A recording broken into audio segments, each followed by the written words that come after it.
Ma'am, have you finished packing for the mission? Grugnya, my lead assistant, asked. Her tone hinted at a sense of urgency. Yes, I am fully prepared to leave when we're scheduled to depart. I replied hesitantly. In 3 days, yes? My aide sucked in her lips and treated me to an expression of apprehension, like someone who is about to break some bad news and really doesn't want to. No. I stated. Her expression remained the same. I've got appointments, Grugna! I can't be running around the galaxy at the drop of a hat! Ma'am, the United Systems has already departed on their diplomatic mission. The higher-ups have moved up our timetable. Grugna said with a wince. How soon? I demanded. Now. Now? I nearly screamed. Yes, ma'am. Unacceptable. I have meetings with the United Systems delegation to discuss potential trade partnerships. I can't leave now. Grugna scrunched up her face and gave me a toothy frown, as if she were about to break even more bad news, an expression learned by proximity to humans. I would normally frown upon such cultural cross-contamination, but the expression suits Isolan faces quite well. Oh, come on. I sighed. When does my replacement get here? She's already here, ma'am. High Ambassador Uluni will be taking over for you. Grugna said quietly. She'll be taking over the scheduled meetings and negotiations.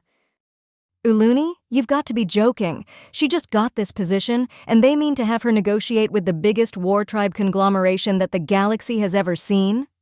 I asked skeptically. Plus, she's an Urukari. How's an Urukari supposed to avoid being intimidated? Their delegation are all senior military and trained to kill. They even give me the shakes, but at least I know how to hide it. Well, she's negotiated with them before. She's the one who did the first contact.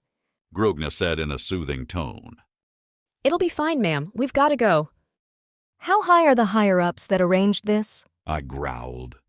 If it's my immediate higher-ups, I can badger them into changing their minds. One's a Kinren and the other is an Oyan, complete pushovers. Executive branch. Might have been the executive himself. I glared at Grugna in an attempt to find any trace of deception. When I found none, I deflated in defeat. Well, that changes things, I suppose. All right, have my things fetched. Tell whoever you've got to tell that I'm on my way. I said as I pushed myself up from my desk with all 4 arms. Yes, ma'am. Grugna replied as she scampered off. Shit. This is bad. Urukari are short, and even the buffest of them look lanky compared to an Isolan. Uluni might be experienced, but that's not going to help her when she's meeting with one of the human admirals surrounded by literal giants in olive-drab armor. I had to look up at the first admiral I met, and I'm 5'11". Urukari don't usually get taller than 5.7. This is going to turn out to be a disaster. I slammed my fist on my desk in frustration at the fact that there was nothing I could do. Orders are orders, and the ones giving them are out of my reach. Damn it. The only thing I can do is address my concerns to my superiors and hope for the best. I grumbled to myself as I left my office for the docking bay. I marched with all 4 of my fists clenched. Kinron, Oyan, and even other Asolan saw me and scurried out of my way, avoiding eye contact as I passed them. I growled in response to any greetings given until I turned a corner and came face to face with one of the giants the humans call Marines. I stopped just before we collided, and I couldn't help but gape up at the helmet of the armored beast before me. Ah, High Ambassador Shuel. Nice to see you again, Admiral Bakir said. Where are you off to in such a hurry? Hello, Admiral. I collected myself hurriedly. I'm afraid that my presence is required on a certain diplomatic mission. It was planned to begin 3 days from now, but my counterparts in the United Systems have decided they're tired of waiting. I see. Well, I know nothing about that, but you have my apologies regardless. Who's taking over for you? He asked. Hi, Ambassador Uluni. I'm confident that she'll represent the Republic admirably. I lied. As far as I'm aware, she's keeping our same schedule. Oh, good. Well, don't let me keep you. Pleasant journeys, The Admiral said as he walked past me. The Marine gave me a nod and followed after Bakir. I once again clenched my fists in frustration and continued my march. Uluni better not be a goddamn case of nepotism. The Ul family has plenty of political clout in the Republic, but even they won't be able to save her if she fucks this up. I made my way to the docks and found the ship I was going to be traveling in. The RSV Tililimo, Ta'riyash, beautiful jewel, a wonderful diplomatic vessel. All of the United Systems diplomatic ships were well armed, but not ours. We knew that real diplomacy comes from a deeper understanding of one's neighbors, not from simply having a bigger stick than they do.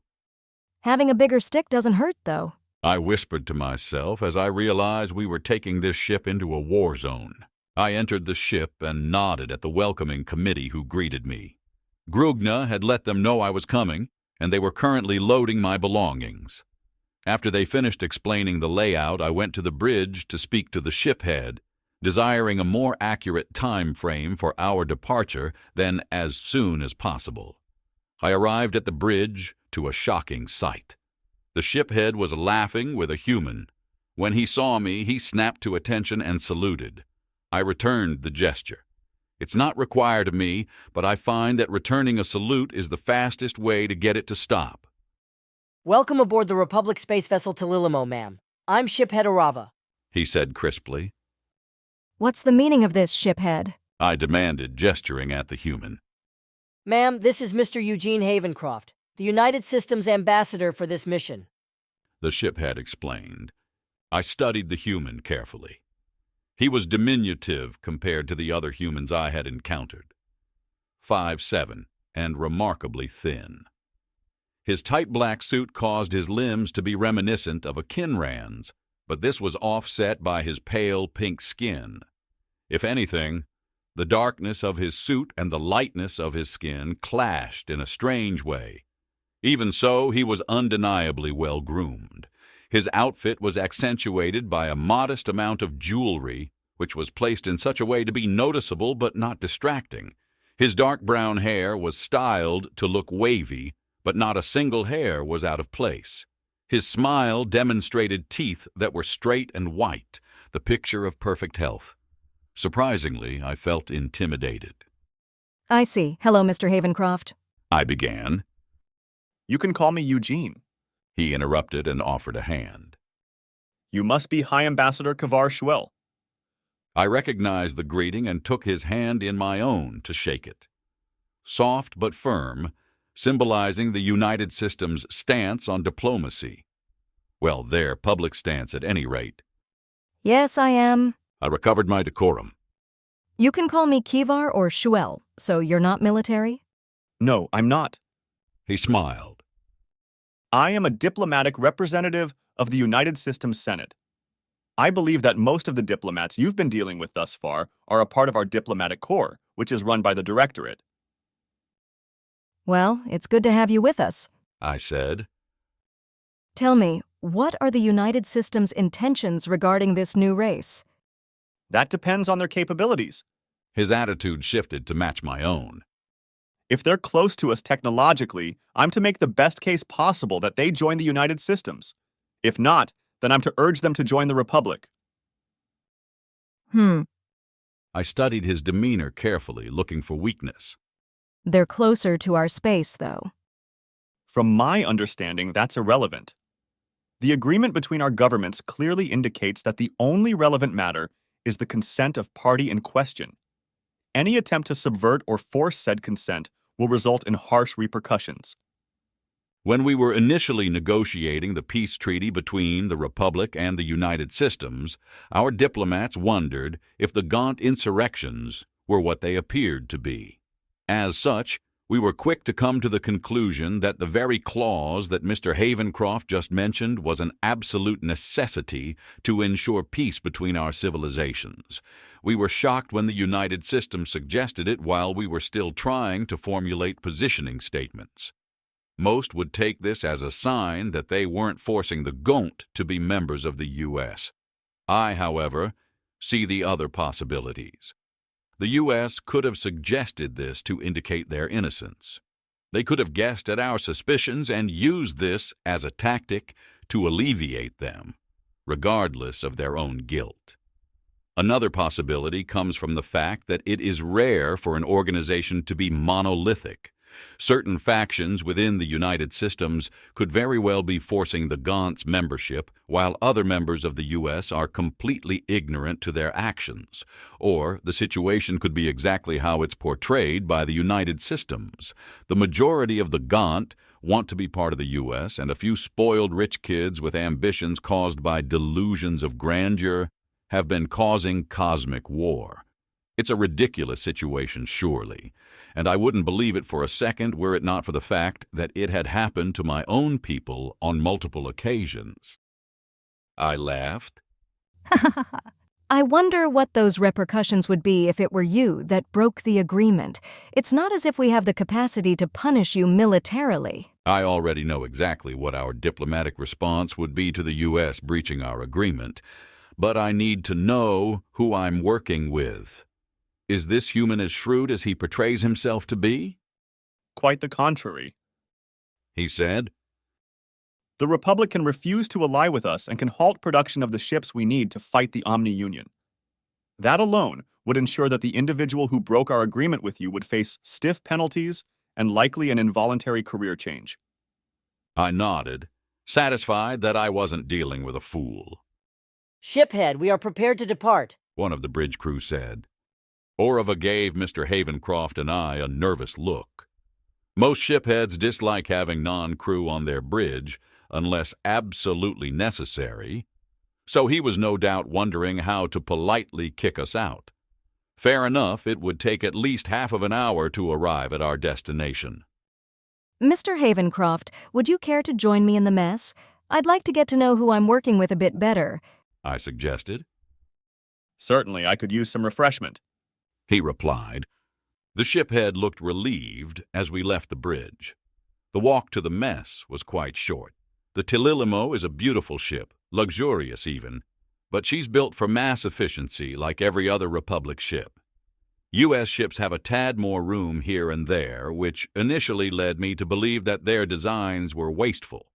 Technically, they are, but they can more than afford the waste.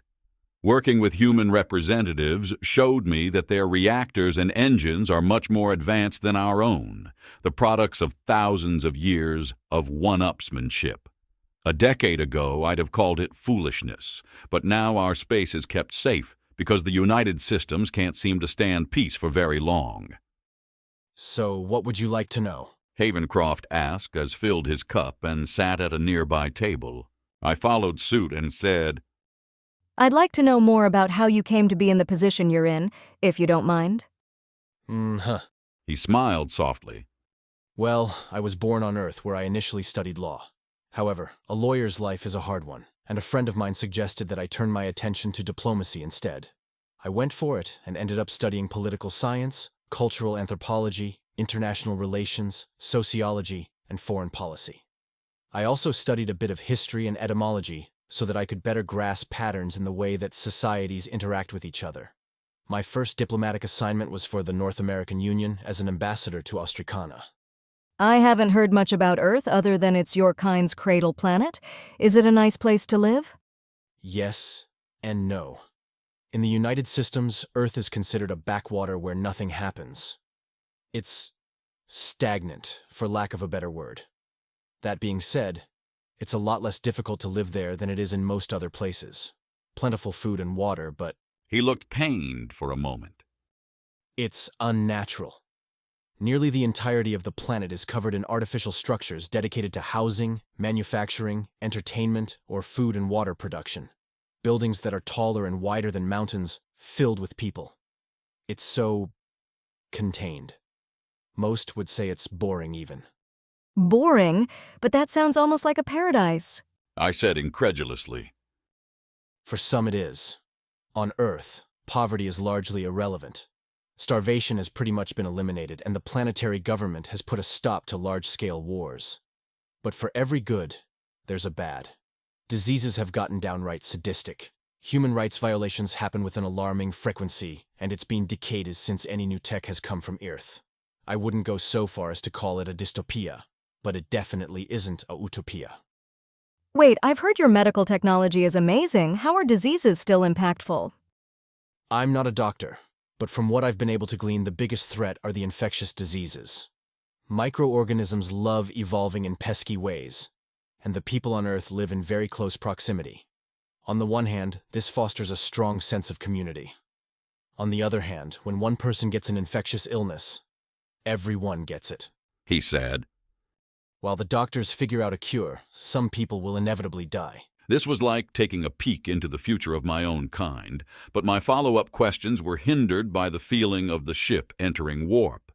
It wouldn't be much longer before we were at our destination, and I desperately wanted to know about the organization that Havencroft belongs to. That's unfortunate. I said. Hopefully, things will change for Earth one day. I did have another question, though. What's the difference between the diplomatic corps and whichever organization you belong to? He chuckled a bit before saying, I belong to the United Systems Senate Ambassadorial Commission, SAC for short. By far and large, it's the same as the diplomatic corps, but the key difference is that we're a civilian organization. Typically, the DC are first responders to matters of diplomacy, and we're the ones that formalize diplomatic ties. They get the embassies built, we fill them up. So you being here means That we fully expect this species to want to join the United Systems? he interrupted with a smile. I nodded, less amused than he was. I thought that would be the assumption. No, we simply plan on opening an embassy with them regardless of their choice, and it will be easier to maintain good relations if the face of those relations doesn't change. To use a military parlance, this is to be my permanent duty station. Is there a member of SAC aboard the Thanatos? I don't believe so. I lobbied pretty hard to be involved in one of these missions, and knowing my colleagues, I'm willing to bet I was the only one. Why's that? I like frontiers. Growing up on Earth leaves one with an appetite for adventure, and it's not every day one gets the chance to spearhead a first contact. He grinned. Spearhead, a metaphor that is startling, similar to one that we Iceland use frequently. I'd had to give up using that particular metaphor when I became a diplomat, so it was strange to hear a similar one from a fellow ambassador. Although I shouldn't be too surprised to hear it from a human, our kinds are more similar than I care to admit. I felt the ship exit warp, and a moment later the comms crackled to life. Hi, Ambassador, and Eugene, we've arrived at our destination. Your presence aboard the bridge is requested. I sighed softly, having more questions that would have to wait for answers. We quickly finished our drinks and stood. Time to go to work. Havencroft said with a smile.